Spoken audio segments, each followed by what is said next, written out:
Le point sur la situation en ce moment, en pleine crise du Covid-19, l'évolution économique, comment le monde d'après va se réveiller après le 11 mai en France, notamment Pierre Jovanovic. Je suis content de vous avoir, Pierre. Ça fait longtemps que Bonjour Yannick. je ne vous ai pas eu. Je sais que vos interventions sont toujours très attendues et très suivies par nos auditeurs, Pierre Jovanovic. Le monde d'après alors. Est-ce qu'il va être beau? Les petits oiseaux vont revenir? On va acheter aux producteurs bio encore plus qu'on l'achetait hier? Est-ce que c'est ça le monde d'après qui nous est décrit par certains? Est-ce que ça va se réaliser, Pierre? Malheureusement, non.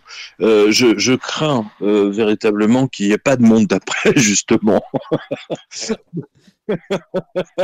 Alors, ça veut dire quoi? Non, mais franchement, c'est triste, mais il n'y a pas de monde d'après. D'une part, ceci pour plusieurs raisons. D'une part, parce que cette histoire de virus va littéralement bouleverser nos comportements les uns vis-à-vis des autres. Vous allez prendre un train, vous allez vous asseoir à côté de quelqu'un dans l'avion, même dans un restaurant, et tout le monde va se demander s'il n'a pas le virus ou s'il va pas choper le virus en rentrant chez lui. On va reprendre l'automobile, ça c'est certain. Le marché automobile va se développer. En ce qui concerne les commerces, oui, mais en ce qui concerne les commerces, pardonnez-moi, mais je suis pas certain, si vous voulez, que ça va redémarrer comme notre ministre, Monsieur Bruno Le Maire, veut le faire entendre. Lui, il pense qu'à partir du 11 septembre, ça va être comme la voiture, on met un tour de clé et boum, on redémarre. Non, malheureusement, non. Ça va être très, très, très, très lent. C'est comme vous savez, c'est comme une vieille Jaguar qui est restée trop longtemps au garage et tous l'essence et toute l'huile, si vous voulez, sont descendus. Et donc, il faut redémarrer tout ça très lentement, vraiment avec beaucoup d'attention. Et je pense que, franchement, je pense que si ça reprendra simplement vers la fin octobre. Oui, mais est-ce que ça peut être une chance? S'il n'y a pas de manifestation, s'il n'y a pas de révolte sociale avant. Ça sera autre chose, on va en parler. Mais est-ce que ça peut être une chance, dès la reprise, pour nos petits commerces, les petits commerçants de proximité, où on est seul dans la boutique, il n'y a jamais plus de 2 personnes dans une boutique, et on va pas aller aux Galeries Lafayette au printemps ou au Bon Marché, mais on va peut-être aller davantage chez la petite boutique du coin. Ah bah c'est clair, c'est-à-dire exactement, c'est ce que je vous disais, c'est-à-dire que la distanciation sociale entre guillemets va jouer, c'est-à-dire que plus personne ne va aller aux Galeries Lafayette ou du moins on va éviter les gens. Donc c'est une chance pour les commerçants de proximité s'ils savent la saisir, ça c'est important. S'ils savent la saisir, mais n'oubliez pas, l'histoire du prix va jouer quand même un rôle majeur, vous le savez très bien. Vous savez très bien qu'il y a une population, si vous voulez, une partie de la population, c'est une des raisons pour laquelle on a eu les Gilets jaunes, c'est-à-dire là, ils sont à découvert au 15 du mois, ils ne peuvent pas se permettre, si vous voulez, d'aller chez les commerçants indépendants, ils sont obligés d'aller dans les trucs les moins chers. Oui, mais je vous parlais de la population de cadres supérieurs, de ceux qui font du télétravail. De ceux qui habitent la Baule. Et qui font du télétravail. Là, ils vont aller chez les petits commerçants. Si on vient... Donc, ça veut dire d'autres modes de vie, hein, plus d'automobiles, du télétravail, le petit commerçant. Ça, c'est pour cette partie de la population, Pierre. Voilà. Après, il y a la population, allez, on va les qualifier de gilets jaunes. Alors, pour les gilets jaunes, là, ça va être une autre histoire. Parce que déjà, ils n'étaient pas très riches. On va dire qu'ils étaient pauvres, plutôt, mais là, ils vont être très, très pauvres. Et ça va créer, si vous voulez, alors, pour le coup, je vais réutiliser le terme distanciation sociale, mais là, ça va être la distanciation financière. C'est-à-dire que les tensions qu'on a observées avec les Gilets jaunes, et même vous, à la Baule, vous en avez eu, c'est pas vous dire. Donc là, pour le coup, ça va être exacerbé. Et je crains que des manifestations reprennent violemment, d'ailleurs dès le mois de mai. N'hésitons pas à le dire. Et dans tous les cas, entre septembre et octobre, je peux vous dire qu'à la rentrée va être très très difficile pour beaucoup et pas. Vous savez, cette crise, elle a montré une chose, si vous voulez, c'est que si les catégories les plus pauvres sont affectées, même les CSP+ et les CSP++, comme on les appelle dans les médias, vont être également affectés, je vous assure. Mais moi, ce qui me chagrine, Yannick, ce qui me chagrine, c'est que si vous prenez le cas de la Suède, ils n'ont confiné personne.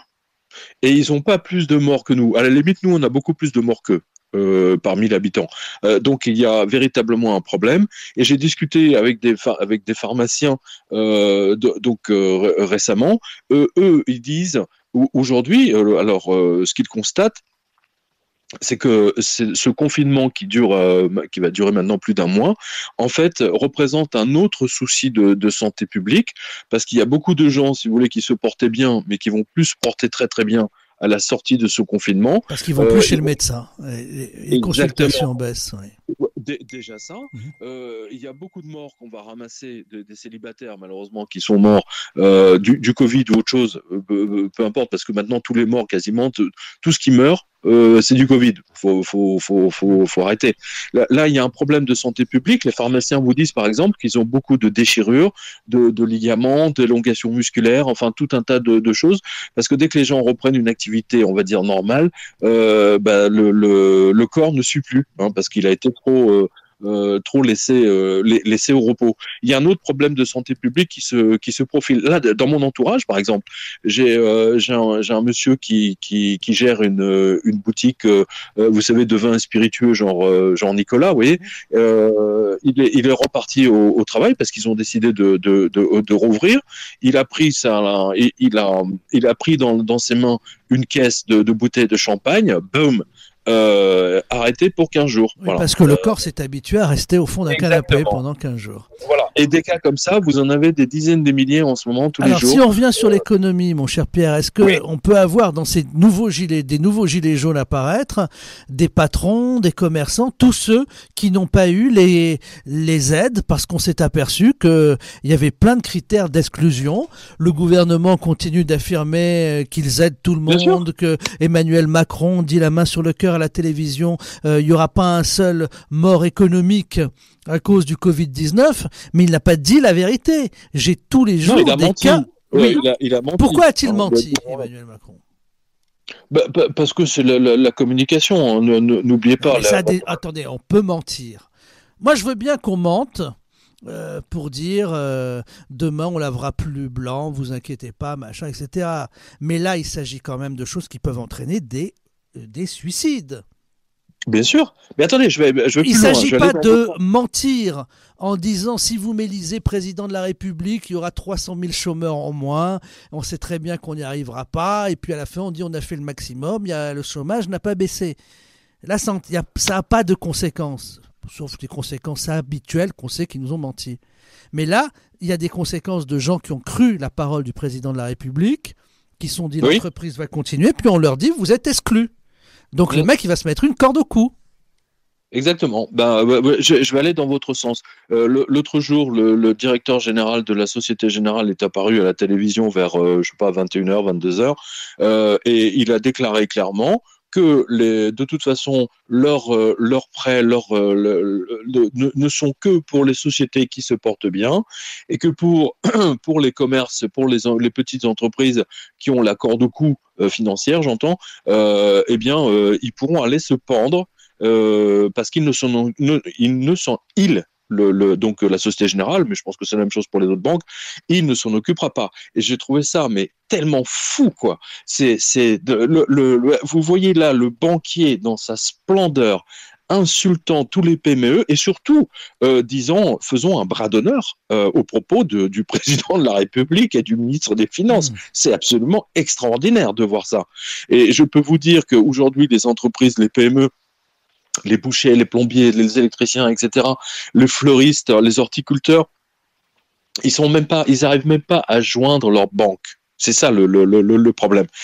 Et donc, ils se retrouvent dans des paperasseries absolument impossibles, et la plupart du temps, ils ne savent pas.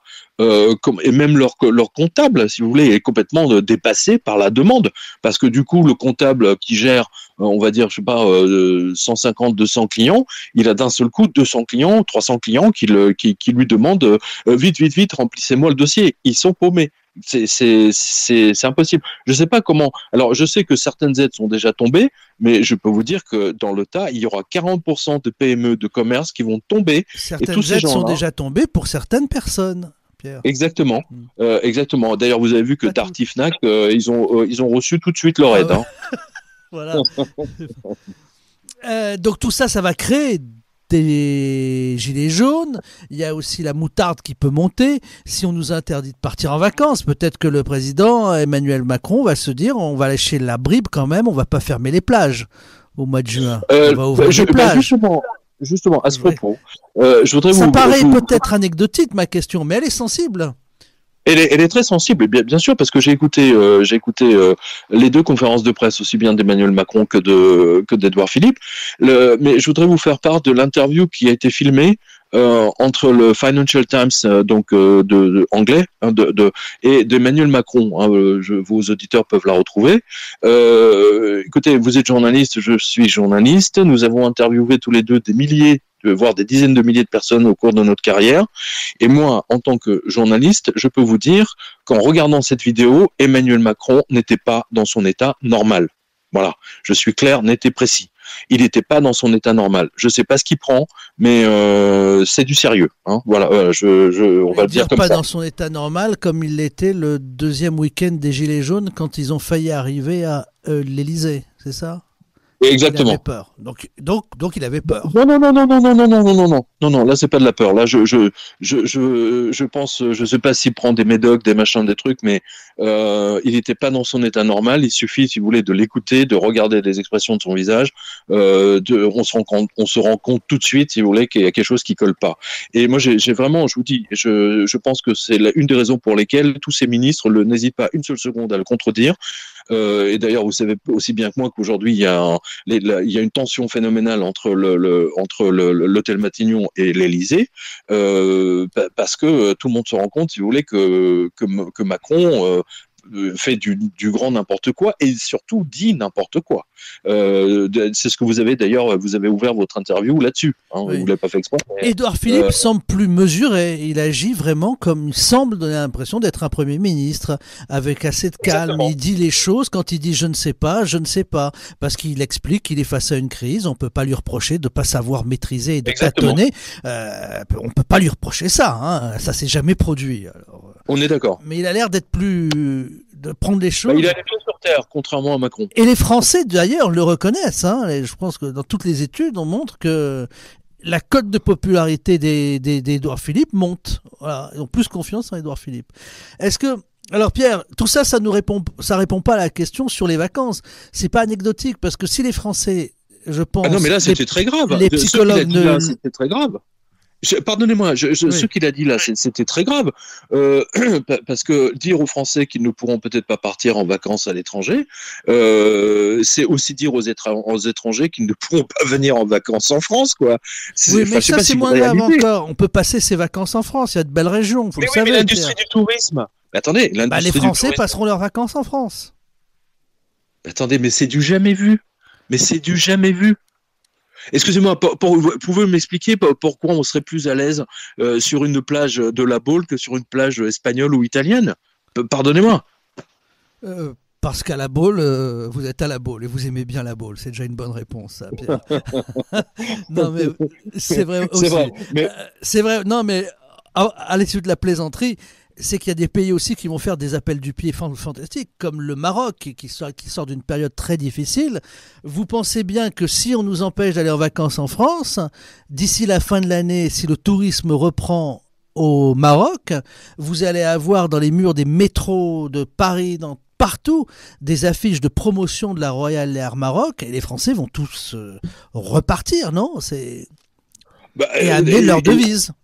Évidemment, mais sincèrement, je ne pense pas que le gouvernement pourrait interdire aux Français de ne pas partir en vacances à l'étranger. Là, ça serait vraiment de la folie furieuse. Et là, on serait en dictature totale, ça je vous le dis. D'ailleurs, on est déjà en dictature totale. Je voyais le Premier ministre qui nous expliquait à l'Assemblée nationale que maintenant, les masques, il faudra en porter. Alors que ce même gouvernement nous a expliqué depuis 2 mois qu'il fallait pas en porter, que ça servait à rien. Je veux dire, mais attendez, mais on est chez les fous, quoi. On est complètement chez les dingues. C'est le conseil soi-disant scientifique. Là aussi, je ne sais pas ce qu'ils prennent comme substance, mais c'est du sérieux, hein, je peux vous le dire. Ah, vous êtes remonté en ce moment. Et ça vient peut-être du Maroc. Ah non, les frontières sont fermées et ils sont en confinement. Dans le Rif, dans les montagnes du Rif, ils sont aussi en confinement, je vous signale, Pierre. Non, mais cela dit, pour revenir au plus important, c'est-à-dire au commerce. On est vraiment au bord d'une très grave crise parce qu'on on a l'air de plaisanter, là, c'est presque nerveux. Exactement, parce qu'on est au bord d'une révolution. On est au bord d'une révolution, véritablement. Non, mais attendez, il y a une tension, si vous voulez. Il faut bien, je veux dire, on peut pas non plus tout le temps avoir le même ton que BFM TV, quoi. Ça va, c'est bon. Tous les soirs, ils nous font la liste du nombre de morts. C'est bon, ça va. J'ai l'impression d'assister en direct du cimetière du Père Lachaise, quoi. Alors, Pierre, on va. Il y a un autre souci d'inquiétude, c'est l'argent. Va bien falloir payer, hein, tout ça. Ah ben, M. Villeroy de Gallo a déclaré dimanche que les Français devront payer. Oui. Moi, j'aimerais demander à M. Villeroy de Gallo avec quoi. Alors, je lance ma question, le prélèvement sur les comptes bancaires ou sur les assurances vie. Comme au Liban. Voilà. Le prélèvement. Voilà, ça va être un haircut, ça va être ou alors ça va être un impôt spécial coronavirus, ce que vous voulez, peu importe. Ils vont prendre 10% des dépôts bancaires, peu importe. Mais de toute façon, ils vont se servir dans les poches des Français. C'est une évidence. Villeroy de Gallo l'a déclaré au journal du dimanche. Vous pouvez retrouver son interview. Et puis il avait l'air de trouver ça tout à fait normal que le taux d'imposition des Français monte de plusieurs crans supplémentaires, quoi. Alors que déjà on est le pays le plus taxé au monde. Je pense que à tous vos auditeurs à la boule, ils vont écouter notre interview avec beaucoup d'attention. On est le pays le plus taxé au monde, donc on ne peut pas taxer davantage. Alors, ça veut dire, il y a plusieurs hypothèses. On dit augmenter 2 ou 3 points la TVA. On dit prendre 10% sur tous les comptes bancaires. D'autres disent on va prendre 5 à 10% sur tous les comptes au-delà d'une certaine somme, comme 10 000 euros. Donc personne ne sait pour l'instant. Attendez. Yannick, je vous ou ça peut être entrée, fromage et dessert. Hein, ça peut être. Ouais, voilà. Mais je vous rappelle que la banque, alors je ne sais plus si c'est la Banque mondiale ou le FMI, je pense que c'est le FMI, a déjà Christine Lagarde qui avait fait cette note.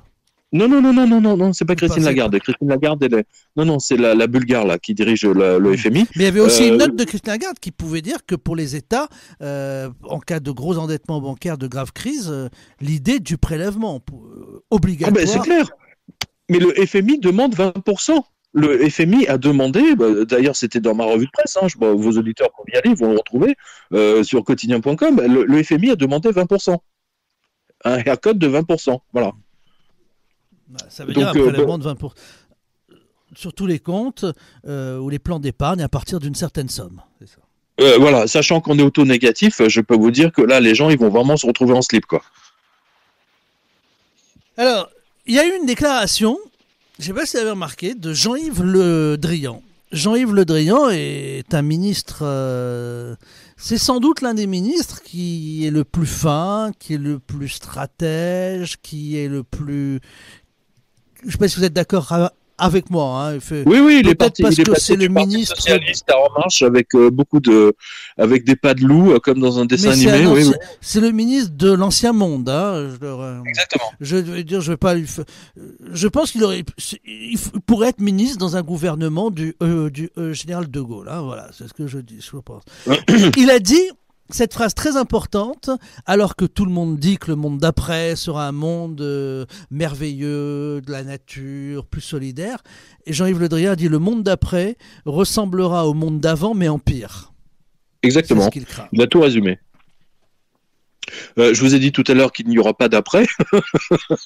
Je veux dire, il l'a résumé à sa façon. C'est-à-dire que si ça va être un monde très gris. Hein. Et d'ailleurs, je vous donne un autre, un autre fait. Ça s'est passé hier soir. J'ai assisté en direct à la déroute totale du prix du pétrole. Vous avez vu que le prix du brut et le prix du baril sont tombés en tarif négatif. Certains producteurs de pétrole texans payent les acheteurs $40 pour qu'ils les débarrassent au pétrole. C'est un peu comme si vous, vos auditeurs, allez faire le plein à la station Total ou Esso la plus proche et que le pompiste, une fois qu'il a rempli votre réservoir, vous donne 150 euros, quoi. Donnez-moi l'adresse de la station, s'il vous plaît. Je pense qu'il y aura du monde. Il y aura du monde en ce moment. Mais on la connaît pas ici dans la région. Parce que vous voyez, on a eu plusieurs premières là. On a eu dans l'histoire de l'économie mondiale, on a eu les taux négatifs. On en a suffisamment parlé ensemble, vous le savez bien. Mais là, on a eu quand même une autre première mondiale, c'est les prix du pétrole négatifs. C'est-à-dire que les producteurs n'ont plus de place pour stocker le pétrole, et donc ils sont obligés, si vous voulez, de payer les acheteurs pour qu'ils les en débarrassent. Bon, malheureusement, vu le gouvernement qu'on a, on n'est pas prêt de voir ça à la pompe, ça c'est une évidence. Mais je peux vous garantir, vous l'avez d'ailleurs sur mon fil Twitter, vous l'avez, vos auditeurs peuvent les voir, toutes les captures écran de tous les cours de la nuit dernière, mais ça a été un massacre. Je peux vous dire que cette semaine, vous avez plusieurs personnes qui vont sauter du 25e étage de leur building. Il y a un des opérateurs vous savez, des vendeurs de pétrole plus gros de Singapour, s'est retrouvé en slip. Et il a il a reçu une lettre de sa banque: monsieur, veuillez couvrir votre découvert de 4 milliards de dollars. Je peux vous dire que ça fait mal. Et en ce moment, c'est toutes les banques. Le 1er avril, oui. Non, c'est pas le 1er avril, ça s'est passé hier. Vous avez tous les détails sur la revue de presse. Mais il y en a plein comme ça. C'est pas le seul. Vous en avez des milliers. Parce que les acheteurs et les vendeurs, si vous voulez, de pétrole sont obligés, si vous voulez, pour chacune de leurs transactions, ils sont obligés d'avoir une lettre de crédit de la banque. C'est-à-dire que c'est la banque qui se porte garante de l'exécution de paiement dès que le pétrole a été livré. Voilà. Et là, je peux vous dire qu'avec des tarifs négatifs, c'est jamais vu, ça a battu tous les records. Là, ça va faire très, très, très, très mal. Mais alors vraiment, très très mal aux opérateurs. Ça va être une catastrophe. Voilà. Et donc là, vous avez le 4e pilier de l'économie mondiale qui est tombé hier soir. C'était le dernier. On a eu les taux négatifs, on a eu la confiance dans la monnaie, on a eu la confiance, enfin la monnaie, je veux dire, parce que maintenant c'est de la fausse monnaie à tout va, la confiance dans l'économie du peuple, et là vous avez le pétrodollar qui est tombé définitivement. Des pays comme le Niger, comme l'Iran, comme le Venezuela, là vous allez assister à des révoltes absolument phénoménales, parce que là ils n'ont plus rien, ça va être la famine, enfin, ça va être catastrophique, je vous le dis. Eh bien, on va suivre ce monde d'après. Merci Pierre Jovanovic pour ce tour d'horizon. Merci à vous Yannick. Prenez soin de vous. Vous aussi, et mes amitiés à tous vos auditeurs de la Baule. Merci. Et de la région. Pierre Jovanovic est donc mon invité ce matin.